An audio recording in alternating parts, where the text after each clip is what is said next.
안녕하십니까 시청자 여러분. 오늘 아침도 여름무더위가 계속된다는 예보입니다. 6월 더위치고는 무척 높은 기온이라고 합니다. 시청자 여러분, 건강에 모두 유의하시기 바랍니다. 오늘은 북한과 러시아 불량국가의 위험한 밀착을 경계하자라는 제목으로 말씀을 드리겠습니다.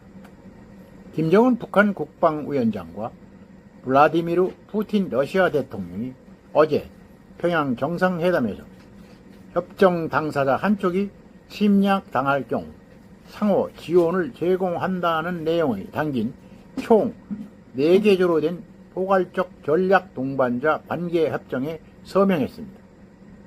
이는 변화된 국제 질서와 전략적 환경 속에서 북한과 러시아 관계의 성격의 근본적 변화를 천명한 것이어서 향후 한반도 및 동북아 안보 환경에 큰 영향을 미칠 것으로 전망되고 있습니다. 특히 김 위원장은 공동 기자회견에서 우리 두 나라 관계는 동맹 관계라는 새로운 높은 수준에 올라섰다고 강조했습니다. 양국은 표면적으로는 러시아의 대외 관계 중 동맹 바로 아래인 포괄적 전략 동반자 관계 협정을 맺었지만 실질적으로는 1996년 폐기된 군사 동맹 조약을 28년 만에 복원하는 것이라고 선언하는 셈입니다.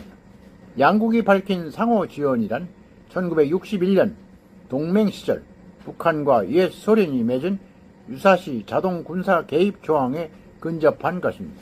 당시 조항 1조에 쌍방 중 한 곳이 전쟁 상태에 처하면 지체 없이 군사 및 기타 원조를 제공한다고 명시했습니다.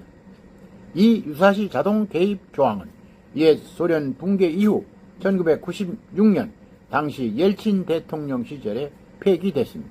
그리고 2000년 7월 푸틴 대통령이 평양 방문 당시 북한과 러시아는 신조약을 체결하면서 자동 개입 조항 없이 불가피할 경우 쌍방은 즉각 접촉한다는 표현만 넣었습니다.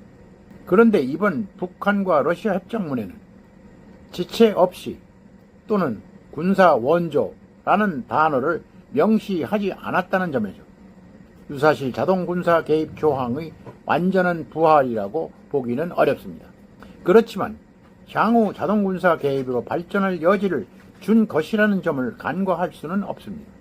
남북 충돌이나 북한의 공격으로 인한 한미의 반격 등 한반도 유사시 러시아의 개입 길을 텄다는 점에서 한국 안보에 직접적인 새로운 위협이 될 수도 있는 것입니다.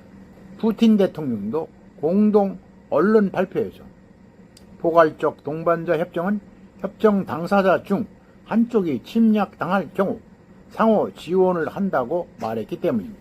특히 김 위원장이 직접 양국 관계를 동맹이라고 표현한 것은 이번 협정을 과거 북한과 러시아 간에 체결했던 조약을 대체하는 실질적 군사 동맹 조약으로 인식한다는 것을 의미합니다. 따라서 이번 협정은 한반도 및 동북아 안보 차원을 넘어서 국제 안보 정세를 뒤흔드는 새로운 위협 요소가 될 수도 있다고 봐야 합니다.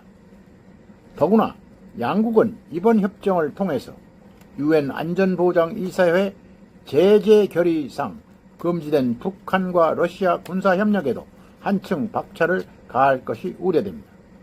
푸틴 대통령은 새 협정을 토대로 러시아와 북한이 군사 분야에서 협력할 것이며 군사 기술 협력을 발전시키는 것도 배제하지 않는다며 북한과 러시아 군사 밀착을 심화하겠다는 뜻을 밝혔습니다.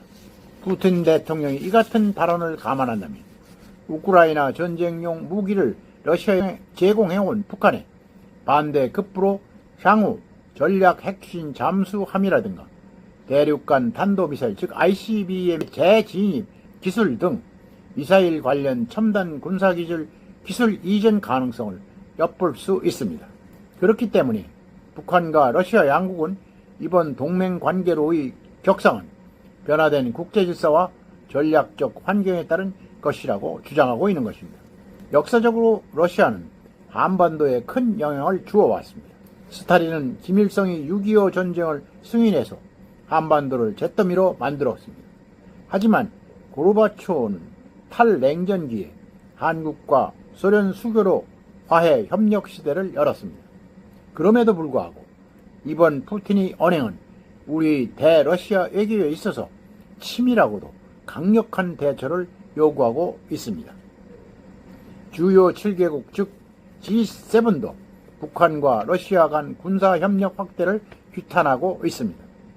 러시아의 핵미사일이나 핵 추진 잠수함의 소형 원자로 기술이 북한에 이전될 가능성은 낮지만 경계할 일입니다. 러시아가 북한의 비핵화 대우에서 빠져나가지 않도록 압박하는 것도 우리 외교의 대제입니다. 우리는 러시아가 레드라인을 넘지 말 것을 경고해야 할 것입니다. 앞으로 북한과 러시아 관계는 동맹 이상의 관계로 발전할 가능성이 높습니다. 이웃 국가의 주권을 짓밟고 침략 전쟁을 벌인 러시아는 UN 제재를 위반하여서 불법 무기를 개발한 북한 모두 국제사회에서 고립된 불량 국가들입니다. 그런 나라들이 서로 무기와 물자를 주고받으며 우크라이나 전쟁의 장기화와 북한 핵 능력의 고도화로 유럽과 동북아는 물론 세계의 안보 환경을 동시에 위태롭게 만들고 있습니다. 미국 및 자유지형과 공조 강화가 절실히 필요한 이유입니다. 오늘은 여기까지입니다. 끝까지 시청해서 감사합니다.